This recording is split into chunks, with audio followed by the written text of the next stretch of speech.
ओम शांति। आज 31 मई 2021 की साकार मुरली। आज बाबा ने कहा, मीठे बच्चे, यह दुनिया कब्रिस्तान होने वाली है, इसलिए इससे दिल नहीं लगाओ, परिस्तान को याद करो। प्रश्न, तुम गरीब बच्चों जैसा खुशनसीब दुनिया में कोई भी नहीं, क्यों? उत्तर, क्योंकि तुम गरीब बच्चे ही डायरेक्ट उस बाप के बने हो जिससे सदगति का वर्षा मिलता है। गरीब बच्चे ही पढ़ते हैं। शाहूकार यदि थोड़ा पढ़ेंगे भी तो उन्हें बाप की याद मुश्किल से रहेगी। तुम्हें तो अंत में बाप के सिवाय और कुछ भी याद नहीं आएगा, इसलिए तुम सबसे खुश नसीब हो। गीत है, दिल का सहारा टूट ना जाए। ओम शांति। बच्चों प्रति बाप समझा रहे हैं और बच्चे समझ रहे हैं कि ब्रोवर, यह जमाना अब कब्रिस्तान बनने वाला है। पहले यह जमाना परिस्तान था, अब पुराना हो गया है, इसलिए इनको कब्रिस्तान कहते हैं। सबको कब्र दाखिल होना है। पुरानी चीज कब्र दाखिल होती है, अर्थात मिट्टी में मिल जाती है। यह भी सिर्फ तुम बच्चे ही जानते हो, दुनिया नहीं जानती। कुछ विलायत वालों को मालूम होता है कि कब्र दाखिल होने का समय दिखता है। तुम बच्चे भी जानते हो कि परिस्थान स्थापन करने वाला हमारा बाबा फिर से आया हुआ है। बच्चे यह भी समझते हैं, अगर इस कब्रिस्तान से दिल लगाई तो घाटा पड़ जाएगा। अभी तुम बेहद के बाप से बेहद सुख का वर्षा ले रहे हो, सो भी कल्प पहले मुआफिक। यह तुम बच्चों की बुद्धि में हर कदम रहना चाहिए। तो यही मन मना भाव है। बाप की याद में रहने से ही परिस्तानी बनेंगे। भारत परिस्तान था और खंड परिस्तान नहीं बनते हैं। यह है माया रावण का पंप। यह थोड़ा समय चलने वाला है। यह है झूठ सो, झूठी माया झूठी काया है ना। यह पिछाड़ी का भवका है। इनको देखकर समझते हैं स्वर्ग तो अभी है, पहले नरक था। बड़े बड़े मकान बनाते रहते हैं। यह 100 वर्ष का शो है। टेलीफोन, बिजली, एरोप्लेन आदि ये सब 100 वर्ष के अंदर बनते हैं। कितना शो है, इसलिए समझते हैं स्वर्ग तो अभी है। दिल्ली पुरानी क्या थी, अभी नई दिल्ली कैसे अच्छी बनी है। नाम ही रखा है न्यू दिल्ली। बापूजी चाहते थे नई दुनिया राम राज्य हो, परिस्तान हो। यह तो टेम्परेरी पंप है। कितने बड़े बड़े मकान, फाउंटेन आदि बनाते हैं। इनको आर्टिफिशियल स्वर्ग कहा जाता है, अल्पकाल के लिए। तुम जानते हो इनका नाम कोई स्वर्ग नहीं है, इनका नाम नरक है। नरक का भी एक शो है। यह अल्पकाल का शो। यह अभी गया कि गया। अब बाप बच्चों को कहते हैं, एक तो शांति धाम को याद करो। सब मनुष्य मात्र शांति को ढूंढते रहते हैं। कहां से शांति मिलेगी? अब यह सवाल तो सारी दुनिया का है कि दुनिया में शांति कैसे हो। मनुष्यों को यह पता नहीं कि हम सब वास्तव में शांति धाम के रहने वाले हैं। हम आत्माएं शांति धाम में शांत रहती है, फिर यहाँ आती है पाठ बजाने। सो भी तुम बच्चों को मालूम है। अभी तुम पुरुषार्थ कर रहे हो सुख धाम जाने वाया शांति धाम। हर एक की बुद्धि में हम आत्माएं अभी जाएंगी अपने घर शांति धाम। यहाँ तो शांति की बात हो नहीं सकती। यह है ही दुख धाम। सतयुग पावन दुनिया और कलयुग है पतित दुनिया। इन बातों की समझ अभी तुम बच्चों को आई है। दुनिया वाले तो कुछ भी नहीं जानते हैं। तुम्हारी बुद्धि में आया है बेहद का बाप हमको सृष्टि चक्र के आदि मध्य अंत का राज समझाते हैं, फिर कैसे धर्म आकर धर्म स्थापन करते हैं। अब सृष्टि में कितने अथाह मनुष्य हैं। भारत में भी बहुत है। भारत जब स्वर्ग था तब बहुत साहूकार थे और कोई धर्म नहीं था।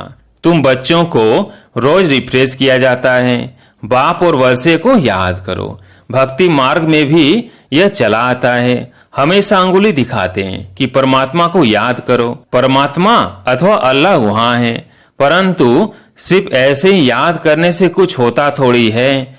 उनको यह भी पता नहीं है कि यहाँ से क्या फायदा होगा। उनके साथ हमारा क्या संबंध है, जानते ही नहीं। दुख के समय पुकारते हैं, हे राम। आत्मा याद करती है, परंतु उनको यह पता नहीं है कि सुख शांति किसको कहा जाता है। तुम्हारी बुद्धि में आता है कि हम सब एक बाप की संतान हैं, तो फिर दुख क्यों होना चाहिए? बेहद के बाप से सदा सुख का वर्षा मिलना चाहिए। यह भी चित्र में क्लियर है। भगवान है ही स्वर्ग की स्थापना करने वाला, हेवनली गॉड फादर। वो आते भी भारत में ही हैं, परंतु यह कोई समझते नहीं है। देवी देवता धर्म की स्थापना जरूर संगम पर ही होंगी, सतयुग में कैसे होंगी?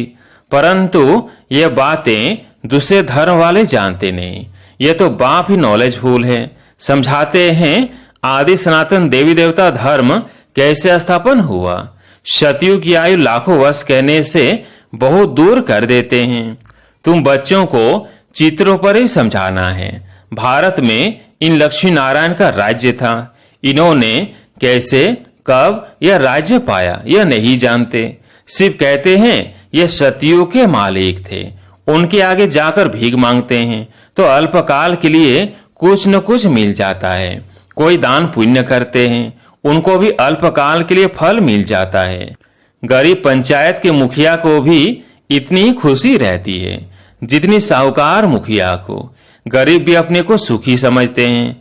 बॉम्बे में देखो गरीब लोग कैसे कैसे स्थानों पर रहते हैं। तुम बच्चे अभी समझते हो। भल करोड़पति हैं परंतु कितने दुखी हैं। तुम कहेंगे हमारे जैसा खुशनसीब और कोई नहीं। हम डायरेक्ट बाप के बने हैं जिससे सदगति का वर्षा मिलता है। बड़े बड़े आदमी कभी भी ऊंच पद पा न सके। जो गरीब है वो साहूकार बन जाते हैं। पढ़ते तुम हो, वो तो अनपढ़ है। करके थोड़ा पढ़ेंगे भी तो भी बाप की याद में रह नहीं सकते। अंत में तुमको सिवाय बाप के और कुछ भी याद नहीं रहना है। जानते हो ये सब कब्रिस्तान होना है। बुद्धि में रहना चाहिए ये जो हम धंधा आदि करते हैं थोड़े समय के लिए। धनवान लोग धर्मशालाएं आदि बनाते हैं, वो कोई धंधे के लिए नहीं बनाते हैं। जहाँ तीर्थ वहाँ धर्मशालाएं नहीं हो तो कहाँ रहे। इसलिए साहूकार लोग धर्मशालाएं बनाते हैं। ऐसे नहीं कि व्यापारी लोग आकर व्यापार करें।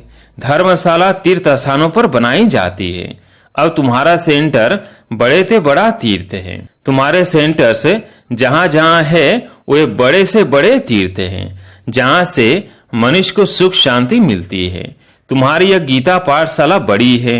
ये सोर्स ऑफ इनकम है। इससे तुम्हारी बहुत आमदनी होती है। तुम बच्चों के लिए यह भी धर्मशाला है, बड़े से बड़ा तीर्थ है। तुम बेहद के बाप से बेहद का वर्षा लेते हो। इस जैसा बड़े से बड़ा तीर्थ कोई होता नहीं। उन तीर्थों पर जाने से तो तुमको कुछ भी मिलता नहीं, यह भी तुम समझते हो। भक्त लोग बड़े प्रेम से मंदिर आदि में चरण अमृत लेते हैं। समझते हैं उनसे हमारा हृदय पवित्र हो जाएगा, परंतु वो तो पानी है। या तो बाप कहते हैं मुझे याद करो तो वर्षा मिलेगा। अभी बेहद के बाप से तुमको अविनाशी ज्ञान रत्नों का खजाना मिलता है। अक्सर करके शंकर के पास जाते हैं। समझते हैं अमरनाथ ने पार्वती कथा सुनाई, तब कहते हैं भर दे झोली। तुम अविनाशी ज्ञान रत्नों से झोली भरते हो। बाकी अमरनाथ कोई एक को थोड़ी बैठकर कथा सुनाएंगे, जरूर बहुत होंगे और वह भी मृत्यु लोक में ही होंगे। सूक्ष्म वतन में तो कथा सुनाने की दरकार ही नहीं। अनेक तीर्थ बनाए हैं, साधु संत महात्मा आदि ढेर जाते हैं। अमरनाथ पर लाखों आदमी जाते हैं। कुंभ के मेले पर गंगा स्नान करने सबसे जास्ती जाते हैं। समझते हैं हम पावन बनेंगे। वास्तव में कुंभ का मेला यह है। मेले तो जन्म जन्मांतर करते आए, परंतु बाप कहते हैं इससे वापिस अपने घर कोई भी जा नहीं सकते, क्योंकि जब आत्मा पवित्र बने तब जा सके। परंतु अपवित्र होने के कारण सबके पंख टूटे हुए हैं। आत्मा को पंख मिले हैं। योग में रहने से आत्मा सबसे तीखी उड़ती है। कोई का हिसाब किताब लंदन में अमेरिका में होगा तो झट उड़ेंगे, वहां सेकेंड में पहुंच जाते हैं। लेकिन मुक्ति धाम में तो जब कर्मातीत हो तब जा सके, तब तक यहाँ ही जन्म मरण में आते हैं। जैसे ड्रामा टीक टीक हो चलता है। आत्मा भी ऐसे हैं, तीख हुई यह गई, इन जैसी तीखी और कोई चीज होती नहीं।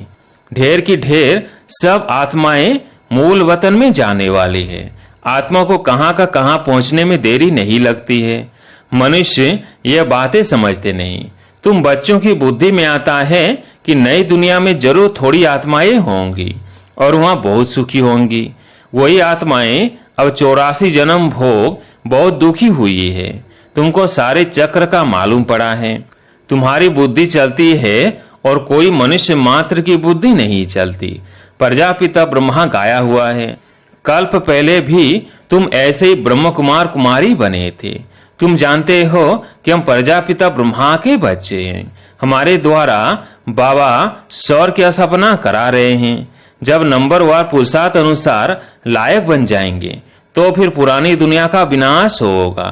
त्रिमूर्ति भी यहाँ ही गाया हुआ है। त्रिमूर्ति का चित्र भी रखते हैं, उसमें शिव को दिखाते नहीं। कहा भी जाता है ब्रह्मा द्वारा स्थापना। कौन कराते हैं? शिव बाबा।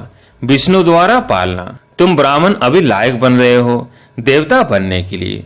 अभी तुम वो पार बजा रहे हो, कल्प के बाद फिर बजाएंगे। तुम पवित्र बनते हो। कहते हो बाबा का फरमान है काम रूपी शत्रु को जीतो, मामे कम याद करो। बहुत सहज है। भक्ति मार्ग में तुम बच्चों ने बहुत दुख देखे हैं। करके थोड़ा सुख है तो भी अल्पकाल के लिए। भक्ति में साक्षात्कार होता है, सो भी अल्पकाल के लिए।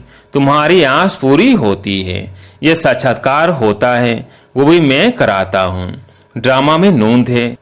जो पास्ट हुआ second by second drama shoot किया वो है। ऐसे नहीं कहते हैं अब शूट हुआ नहीं। यह तो अनादि बना बनाया ड्रामा है। जितने भी एक्टर्स हैं सबका पार्ट अविनाशी है। मोक्ष को कोई नहीं पाते हैं। सन्यासी लोग कहते हैं हम लीन हो जाते हैं। बाप समझाते हैं तुम अविनाशी आत्मा हो। आत्मा बिंदी है। इतनी छोटी सी बिंदी में 84 जन्मों का पार्ट नूंधा हुआ है। यह चक्र चलता ही रहता है। जो पहले पहले पार्ट बजाने आते हैं वही 84 जन्म लेते हैं। सब तो ले न सके। तुम्हारे सिवाय और कोई की बुद्धि में यह नॉलेज नहीं है। ज्ञान का सागर एक ही बाप है। तुम जानते हो हम बाप से वर्षा ले रहे हैं। बाप हमको पति से पावन बनाते हैं, सुख और शांति का वर्षा देते हैं। सतयुग में दुख का नाम निशान नहीं होता। बाप कहते हैं आयुष्मान भव, धनवान भव। निवृत्ति मार्ग वाले ऐसी आशीर्वाद दे न सके। तुम बच्चों को बाप से वर्षा मिल रहा है। सतयुग त्रेता है सुख धाम। फिर दुख कैसे होता है यह जानते नहीं। देवताएं वाम मार्ग में कैसे जाते हैं वो निशानियां हैं। जगन्नाथपुरी में देवताओं के चित्र ताज आदि पहने हुए दिखाते हैं। फिर गंदे चित्र भी बनाए हैं, इसलिए उनकी मूर्ति भी काली रखी है, जिससे सिद्ध होता है देवताएं वाम मार्ग में जाते हैं तो अंत में बिल्कुल काले बन पड़ते हैं। अभी तुम जानते हो भारत कितना सुंदर था, फिर तमो प्रधान बनना ही है ड्रामा प्लेन अनुसार। अभी संगम पर तुमको यह नॉलेज है। बाप है नॉलेजफुल। तुम्हारा एक ही बाप टीचर गुरु तीनों है। यह सदैव बुद्धि में रहे। शिव बाबा हमको पढ़ाते हैं। यह बेहद की पढ़ाई है जिससे तुम नॉलेजफुल बन गए हो। तुम सब कुछ जानते हो। वह कहते हैं सर्वव्यापी है। तुम कहते हो वह पतित पावन है। कितना रात दिन का फर्क है। अभी तुम मास्टर नॉलेजफुल बने हो। नंबर वार जो बाप के पास है वो तुमको सिखाते हैं। तुम भी सबको ये बताते हो। बाप को याद करो तो 21 जन्मों के लिए वर्षा मिलेगा। अच्छा, मीठे मीठे सिकिलदेव बच्चों प्रति माता पिता बाप दादा का याद प्यार और गुड मॉर्निंग। रूहानी बाप की रूहानी बच्चों को नमस्ते। हम रूहानी बच्चों की रूहानी बाप दादा को याद प्यार गुड मॉर्निंग नमस्ते नमस्ते। धारणा के लिए मुख्य सार। पहला पॉइंट, स्वयं रिफ्रेश रहकर औरों को रिफ्रेश करने के लिए बाप और वर्षे की याद में रहना है और सबको याद दिलाना है। दूसरा पॉइंट, इस पुरानी दुनिया से, इस कब्रिस्तान से दिल नहीं लगानी है। शांति धाम सुख धाम को याद करना है। स्वयं को देवता बनने के लायक बनाना है। आज प्यारे मीठे बाबा का वरदान, नशे और निशाने की स्मृति से सर्व कर्मेंद्रियों को ऑर्डर प्रमाण चलाने वाले ताज व तख्त नशीन भव। नशे और निशाने की स्मृति से सर्व कर्मेंद्रियों को ऑर्डर प्रमाण चलाने वाले ताज व तख्त नशीन भव। संगम युग पर बाप दादा द्वारा सभी बच्चों को ताज और तख्त प्राप्त होता है। प्यूरिटी का भी ताज है तो जिम्मेवारियों का भी ताज है, अकाल तख्त भी है तो दिल तख्त नशीन भी हो। जब ऐसे डबल ताज और तख्त नशीन बनते हो तो नशा और निशाना स्वतः याद रहता है। फिर यह कर्मेंद्रियां जी हजूर करती है। जो ताज व तख्त छोड़ देते हैं उनका ऑर्डर कोई भी कारोबारी नहीं मानते। स्लोगन, कमजोर संकल्प ही प्रसन्नचित्त के बजाय प्रश्नचित्त बना देते हैं। कमजोर संकल्प ही प्रसन्नचित्त के बजाय प्रश्नचित्त बना देते हैं। अच्छा, ओम शांति।